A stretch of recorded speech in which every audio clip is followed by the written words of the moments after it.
Students, उम्मीद करता हूँ खैरियत से होंगे। हाजिर हूँ एमएफ इंग्लिश सेंटर से।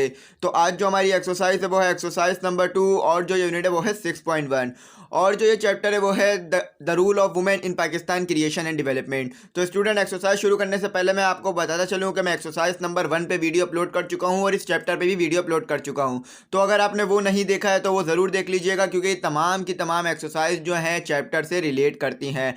और अगर आपने चैप्टर नहीं पढ़ा होगा तो आपको एक्सरसाइज नहीं समझ में आएंगी, और ये वर्ड भी जो है ये तमाम के तमाम चैप्टर में मौजूद थे। और स्टूडेंट, साथ ही साथ ये कहूँगा कि चैनल पे नए हैं तो चैनल को सब्सक्राइब ज़रूर कीजिएगा और दोस्तों तक भी ज़रूर शेयर कीजिएगा। और अगर आप हमसे कांटेक्ट करना चाहें तो कर सकते हैं। व्हाट्सएप नंबर जो है वो स्क्रीन पर आ रहा होगा। तो चलें अब इंस्ट्रक्शन पढ़ लेते हैं और अपनी एक्सरसाइज को शुरू करते हैं। देखें स्टूडेंट, आपको यहाँ पर इंस्ट्रक्शन दी हुई है कि work in pairs, find the following word in the text and underline them. यानी ये जो आपको वर्ड दिए हुए हैं ये तमाम के तमाम टेक्स्ट से आए हैं। तो आप जब चैप्टर पढ़ रहे होंगे तो आपने चंद हार्ड वर्डों को अंडरलाइन किया होगा, जिनमें से ये वर्ड भी होंगे। तो इसमें यह कहा जा रहा है कि आपने जो है वो चैप्टर पढ़ना है और इन वर्डों को जो है वो अंडरलाइन करना है, क्योंकि ये तमाम के तमाम वर्ड जो है वो चैप्टर में मौजूद हैं। तो अगर आपने चैप्टर पढ़ा है तो आप इन वर्डों को जानते होंगे। इनमें कोई भी ऐसा वर्ड नहीं है जो कि चैप्टर में मौजूद ना हो। तो इसके जो है आपने क्या करना है, मायने बनाने हैं और इंग्लिश में बनाने हैं। और साथ ही साथ मैं आपको जो है इसके मायने उर्दू में भी दे दूंगा, ताकि आपको समझने में जो है बहुत ज़्यादा आसानी रहे। तो दूसरी इंस्ट्रक्शन पढ़ लेते हैं। देखिए स्टूडेंट, दूसरे सेक्शन में आपसे कहा जा रहा है कि now try and guess the meanings of these words, share your guesses with your partner, check the meanings from the glossary given at the end of the book. देखिए स्टूडेंट, इसमें कहा जा रहा है कि जो वर्ड हैं आपके इसकी मीनिंग बनानी है और गैस करना है। यानी सोचना है कि जो आपको ओपिनियंस का वर्ड दिया हुआ है इसका क्या मायने हो सकते हैं इंग्लिश में। उसके बाद जो आपने गैस किए होंगे ना वर्ड, वो अपने पार्टनर के साथ शेयर करना है, यानी अपने दोस्त के साथ शेयर करना है। और फिर क्या करना है, अपने आखिर में जो है उन जो मीनिंग आपने बनाई है उन्हें आपने ग्लॉसरी से चेक करना है कि आया आपने वर्डों की मीनिंग सही बनाई है या नहीं बनाई, या आपने गलत बना दी है। तो उम्मीद करता हूँ आप समझ गए होंगे। तो चलें एक्सरसाइज शुरू कर लेते हैं। देखें स्टूडेंट, आपको जो पहला वर्ड दिया हुआ है वो दिया हुआ है ओपिनियन। और ओपिनियन के जो उर्दू में मायने होते हैं वो होते हैं राय, यानी अपनी राय देना, अपनी सोच जो है, अपनी जो आपका आइडिया है वो दूसरों के साथ शेयर करना। तो इंग्लिश में देखें, इंग्लिश में भी इसके कुछ इसी तरह के मायने लिखे हुए हैं कि थॉट्स एंड आइडियाज़, यानी आपकी जो सोच है, आपकी जो राय है, हम उसे इंग्लिश में क्या बोलेंगे, ओपिनियन। और आपने जो है ये अक्सर ये वर्ड सुना भी होगा लोगों को कहते हुए कि मेरा ओपिनियन ये है कि ये काम करना चाहिए। यानी वहाँ पर बेसिकली कहा जाता है कि मेरी राय ये है या मेरा मकसद ये है कि ये काम करो। तो इसके जो सीधे सीधे क्लियर एंड कट मायने होते हैं ओपिनियन के, वो होते हैं राय, सोच और ख्याल। तो उम्मीद करता हूँ आप समझ गए होंगे। अब अपना दूसरा वर्ड देख लेते हैं। देखें स्टूडेंट, हमारा जो दूसरा वर्ड है वो है एक्सेस। एक्सेस यानी पहुंच होना। जैसे आपकी किसी घर तक पहुंच है तो क्या कहा जाएगा, आपका जो है एक्सेस है उस घर तक। यानी इसके जो उर्दू में मायने होते हैं वो होते हैं पहुंच होना। तो इंग्लिश में मायने देख लेते हैं। B with in reach for use. देखें, यानी इसमें भी इंग्लिश में भी यही मायने है कि किसी चीज़ तक आपकी पहुंच है, यानी आप वो इस्तेमाल कर सकते हैं, आप वो ले सकते हैं, वो देख सकते हैं, और वो जो है आपके एक्सेस में है। जैसे कि आपके अब्बू का मोबाइल है तो उस तक आपकी एक्सेस है, यानी आपके अब्बू जो है आपको इस्तेमाल करने की इजाज़त देते हैं। तो आप क्या कहेंगे कि मेरे जो है मेरे अब्बू के मोबाइल तक एक्सेस है, यानी मैं उसे पहुंच है मेरी, मैं वहां तक जो है पहुंच सकता हूं, मैं उसे चेक कर सकता हूं, उसे ले सकता हूं, चला सकता हूं। तो यही बात जो है इंग्लिश में भी बयान की जा रही है, उर्दू में भी बयान की जा रही है। तो उम्मीद करता हूं आप एक्सेस का मतलब जो है वो समझ गए होंगे। अब अपना दूसरा वर्ड देख लेते हैं। देखिए, तीसरा वर्ड जो है हमारे पास वो है सैमुलटेनियसली, यानी एक साथ, यानी कोई काम एक साथ हो जाना। जैसे एक साथ जो है दो बच्चों ने पेपर कर लिया तो क्या कहेंगे, सैमुलटेनियसली दोनों बच्चों ने पेपर कर लिया है। अब एक साथ जो है खुदा ना खास्ता दो भाई हैं जो बीमार पड़ जाते हैं, यानी दोनों भाइयों की एक साथ तबीयत खराब हो जाती है, तो आप क्या कहेंगे, सैमुलटेनियसली दोनों भाइयों की तबीयत खराब हो गई। तो सैमुलटेनियस का मतलब यह होता है सैमुलटेनियसली का कि एक साथ किसी काम का होना। और देखें इंग्लिश में भी यही बात लिखी हुई है कि एट द सेम टाइम, यानी एक ही वक्त पे दोनों एक ही वक्त पे जो है वो काम का हो जाना, या एक ही वक्त पे दो चीज़ों का साथ हो जाना। तो ये क्या कहलाता है, सैमुलटेनियसली। आप जो है मुख्तलिफ वर्डों में जो है ये इस्तेमाल कर सकते हैं कि मैंने एक साथ जो है वो खाना भी खा लिया और पानी भी पी लिया, मैंने एक साथ है जो इंजॉय भी कर लिया और मैं बाहर भी चला गया। तो आप मुख्तलिफ जगह पे आप जैसी आपकी डिज़ायर हो, जैसी आपकी ख्वाहिश हो, आप वो वहाँ पर ये वर्ड्स इस्तेमाल कर सकते हैं। इन वर्ड्सों पे कोई कैद नहीं है कि ख़ास इधर ही इस्तेमाल होंगे या इधर ही। तो उम्मीद करता हूँ आप समझ गए होंगे। अब अपना अगला वर्ड देख लेते हैं। देखें स्टूडेंट, हमारा जो चौथा वर्ड है वो है रिहर्स। रिहर्स का मतलब होता है प्रैक्टिस करना या फिर मश्क करना। मश्क को देखें उर्दू में थोड़ा हार्ड वर्ड है, इसके जो इजी होते हैं वो होते हैं प्रैक्टिस करना। ये इंग्लिश का ही वर्ड है प्रैक्टिस, लेकिन इसके उर्दू में मायने होते हैं मश्क करना, यानी किसी काम को बार बार दोहराना।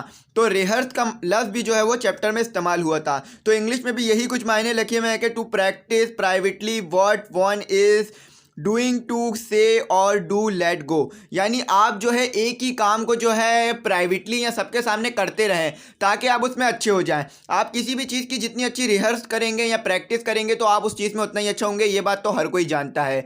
तो रिहर्स के मायने भी होते हैं प्रैक्टिस करने के। जैसा कि बच्चे प्रेजेंटेशन देने से पहले प्रैक्टिस कर रहे थे ताकि उनकी जो प्रेजेंटेशन है वो अच्छी हो जाए। तो उम्मीद करता हूँ आप रिहर्स के समझ गए होंगे। आप कंट्रीब्यूशन का देख लेते हैं। देखिए स्टूडेंट, हमारे पास जो कंट्रीब्यूशन के मायने वो है हिस्सा, यानी हिस्सा डालना। अब ये हिस्सा पैसे का भी हो सकता है, वक्त का भी हो सकता है, और दूसरे तरीके से काम का भी हो सकता है। ये किसी भी तरीके से आप किसी भी चीज़ में हिस्सा डाल सकते हैं।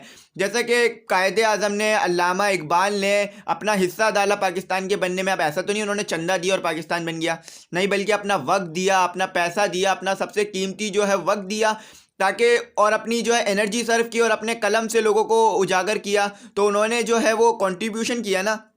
तो कंट्रीब्यूशन का मतलब सिर्फ पैसे देना नहीं होता, बल्कि वक्त देना, टाइम देना, अपनी स्किल, मेहनत, सब कुछ देना, ये कंट्रीब्यूशन में आता है।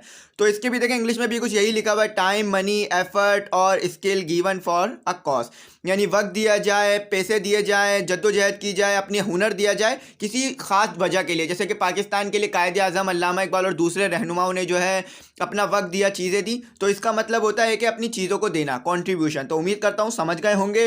अब अपना अगला देख लेते हैं स्टूडेंट। अगला जो है हमारे पास वो है फिलैंथ्रोपिस्ट, और इसका मतलब होता है इंसान दोस्त। यानी इंसान दोस्त से मुराद जो इंसानियत की मदद करे, हमदर्दी में उसकी मदद करे। कोई रिश्ता ना हो, ऐसा नहीं है कि ये मेरा भाई है तो मैं इसकी मदद करूंगा, नहीं, बल्कि ये एक इंसान है, मैं इंसान हूं, तो हमदर्दी में उसकी मदद करना। तो इसे हम क्या कहते हैं, फिलैंथ्रोपिस्ट।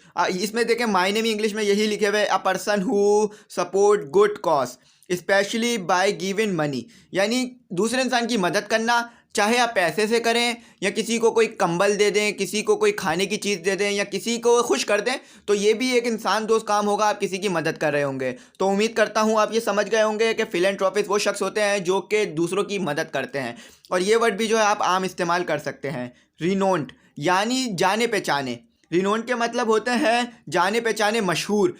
जैसा कि कायदे आज़म हो गए, अल्लामा इकबाल हो गए, ये काफ़ी मशहूर है। तो रिनोन्ड का मतलब होता है मशहूर, फेमस। अगर आपके घर में कोई ज़्यादा मशहूर है, यानी रिनोन्ड है, यानी बहुत ज़्यादा लोग उसे जानते हैं, तो वो भी एक मशहूर शख्स होगा। तो जो भी मशहूर है उसके लिए आप रिनोन्ड का लफ्ज़ जो है वो इस्तेमाल कर सकते हैं। फेमस जो है इसका इंग्लिश में एक और वर्ड है। तो उम्मीद करता हूँ समझ गए होंगे। अब अपने अगले मायने देख लेते हैं। देखें स्टूडेंट, हमारा जो अगला वर्ड है, यानी जो आठवां वर्ड है, वो है रिकॉग्निशन, यानी यादगार। यानी कोई चीज़ जो है वो दिमाग में बैठ जाए, आपको याद रह जाए। जैसे आप किसी पिकनिक पे गए, आपको बहुत इंजॉयमेंट हुई, आपको वो याद रह गई। अगर आप जो है कहीं किसी की खिदमत है, जैसे अब्दुल सत्तार ईदी, कायदे आज़म और अल्लामा इकबाल, तो इनकी खिदमत भी आपको याद है। तो इसका मतलब यही होता है। तो चलो अब इंग्लिश पढ़ लेते हैं इसकी। ऑफिशियली रिकॉग्नाइजिंग समबडी एबिलिटीज़ और achievements often bye given an award. देखिए स्टूडेंट, यहाँ भी वही बात हो रही है कि किसी शख्स की काम को ज़्यादा याद करना, यानी किसी ने बहुत अच्छा काम किया उसको अप्रिशिएट करना, और उसको जो ऑफिशियली अनाउंस करना किसी इदारे की तरफ से। जैसे हुकूमत पाकिस्तान ने बहुत सारी लेडीज़ को जो है वो सितारे इम्तियाज़ से नवाजा। तो क्यों? क्योंकि उन्होंने बहुत अच्छा काम किया, उन्होंने एक अपनी जो है यादगार बनाई, अपना यानी अपना काम को एक यादगार बना दिया। तो यानी ऑफिशियली अनाउंसमेंट कर देना हुकूमत की तरफ से और रिवॉर्ड देना, ये सब जो है रिकॉग्नाइज्ड होता है। तो स्टूडेंट, उम्मीद करता हूँ आप ये समझ गए होंगे। अगर फिर भी कोई गलती, क्यूरी या डिफ़िकल्टी रह गई हो तो कमेंट सेक्शन में ज़रूर मैसेज कर दीजिएगा। और अगर आपको लेक्चर पसंद आए तो हमारी अप्रिसिएशन के लिए भी ज़रूर मैसेज कीजिएगा। देखिए स्टूडेंट, खोल खोल के समझाने का मकसद ये होता है ताकि आप बहुत अच्छी तरीके से समझें और आपको पूरी ज़िंदगी ये बात याद रहे। ऐसा ना हो कि आप जो है बस पेपरों के लिए पढ़ लें और बाद में भूल जाएं। हमारे पढ़ाने का मकसद ये होता है कि आपको ये बात हमेशा याद रहे। आपको जब भी कोई लफ्ज़ यानी इस्तेमाल करना हो इंग्लिश का, तो आप जो है ये ऐसे लफ्ज़ इस्तेमाल करें ताकि आपकी इंग्लिश जो है काफ़ी अच्छी हो जाए। एक्सेस के लफ्ज़, ओपिनियंस के लफ्ज़ जो है आप इस्तेमाल करें ताकि आपकी इंग्लिश भी अच्छी हो और आप जो है काफ़ी अच्छे जो है इंग्लिश मैन बने। तो स्टूडेंट, उम्मीद करता हूँ आप समझ रहे होंगे। आप अपना अगला पढ़ लेते हैं। देखें स्टूडेंट, अगला जो है हमारे पास वो है टेयरलेस, यानी अनथक। यानी आप जो है बहुत ज़्यादा मेहनत करके पास हो रहे हैं, यानी आप अनथक मेहनत कर रहे हैं, यानी आप टेल लेस जो है वो मेहनत कर रहे हैं जिससे आप पास हो रहे हैं। तो अब पढ़ लेते हैं कि इंग्लिश में क्या लिखा हुआ है। Working without showing any sign or being tired, यानी इतनी मेहनत करना कि आप शो ही नहीं करें कि भाई मैं थका हुआ हूँ। यानी अगर आप थके हुए भी हैं तो आप इस बात का नहीं है कि आप थके हुए हैं तो चले आराम कर लेते हैं, आप आराम कर लेंगे तो फिर आपके अंदर दोबारा एनर्जी आएगी, नहीं, बल्कि अनथक मेहनत करते रहना, आखिरी हद तक मेहनत करना, ताकि आपका जो एम है वो आप जल्दी से जल्दी जो है वो हासिल कर लें। अक्सर वही लोग कामयाब होते हैं जो कि टेयरलेस होते हैं, यानी जो अनथक मेहनत करते हैं। तो उम्मीद करता हूँ आप समझ गए होंगे कि टेयरलेस का मतलब होता है कि अनथक मेहनत करने वाले और अनथक मेहनत करना। तो उम्मीद करता हूँ समझ गए होंगे। अगर फिर भी कोई गलती क्यूरी रह गई तो कमेंट सेक्शन में मैसेज कर दीजिएगा। अब हमारे पास जो अगला वर्ड है जो 10 है वो है इंस्पायर्ड, जो कि आपने काफ़ी बार सुना होगा और इसके मायने होते हैं मुतासिर करना। यानी आप अपने भाई से मुतासिर हो जाते हैं, टीचर से मुतासिर हो जाते हैं, किसी हीरो से मुतासिर हो जाते हैं, तो ये इसके लिए क्या कहा जाएगा, इंस्पायर्ड हो गया हूँ मैं, मुतासिर हो गया हूँ उस बंदे से। अब देख लेते हैं क्या लिखा हुआ है। To develop a feeling or aim in someone for doing something, यानी इसमें कहा जा रहा है कि आप जो है किसी से मुतासिर हो गए और उसके जो एम है यानी उसकी जो ज़िंदगी का मकसद है, आप अपनी ज़िंदगी का मकसद भी वही बना लेते हैं। अब जो है आप किसी हीरो से मुतासिर हो जाते हैं तो आप क्या करते हैं, अपनी ज़िंदगी का मकसद भी ये बना लेते हैं कि मैं भी एक हीरो बनूंगा। या आप अगर किसी टीचर से मुतासिर हो जाते हैं अपनी, तो आप क्या एम बन जाता है, यार मैं भी एक अच्छा टीचर बनूंगा इन जैसा। यानी आप किसी से मुतासिर हो जाएं और उसी के जैसे काम करने लग जाए, तो ये क्या हो जाता है, इंस्पायर्ड। जैसा कि बताया गया था हमें कि कुछ बच्चे जो हैं वो लेडीज़ से मुतासिर हो गए थे और उन जैसा बनना चाह रहे थे। तो उम्मीद करता हूँ आप समझ गए होंगे। अपना आखिरी वर्ड देख लेते हैं। आखिरी वर्ड जो हमारे पास वो ये है इंथुजियाज्म, यानी जज्बा। इंथुजियाज्म का मतलब होता है जज्बा, और जज्बा जैसा कि आपको पता है कि किसी भी चीज़ को काम करने के लिए जज्बा चाहिए। अगर बोर होकर काम करेंगे तो ना काम अच्छा होगा ना ही चीज़ अच्छी बनेगी। तो चले अब इसका इंग्लिश में पढ़ लेते हैं, उसके बाद जो है वाइंड अप करते हैं। A strong feeling of excitement, यानी बहुत ज़्यादा जो है एक्साइटमेंट होना, बहुत ज़्यादा जो है जज्बाती होना और किसी काम को बहुत मेहनत से करना, बहुत दिल लगा के। एक नुक्ते की भी गलती आ रही है तो एक नुक्ते की गलती को भी ख़त्म करना। जब कहलाएंगे आप कि आप इंथुजियाज्म के थ्रू काम कर रहे हैं, यानी जब आप जज्बे के थ्रू काम कर रहे हैं किसी, तो इसके मतलब जो होते हैं जज्बे से काम करना और अपने काम को इस तरह करना कि ना कोई इसमें गलती निकले बल्कि सही सही काम हो और आप उस काम की वजह से आपको अप्रिशिएट किया जाए। तो उम्मीद करता हूँ आप समझ गए होंगे। मैंने तमाम वर्ड जो आपको समझा दिया। अगर फिर भी कोई गलती क्यूरी या डिफिकल्टी रह गई हो तो कमेंट सेक्शन में ज़रूर मैसेज कर दीजिएगा।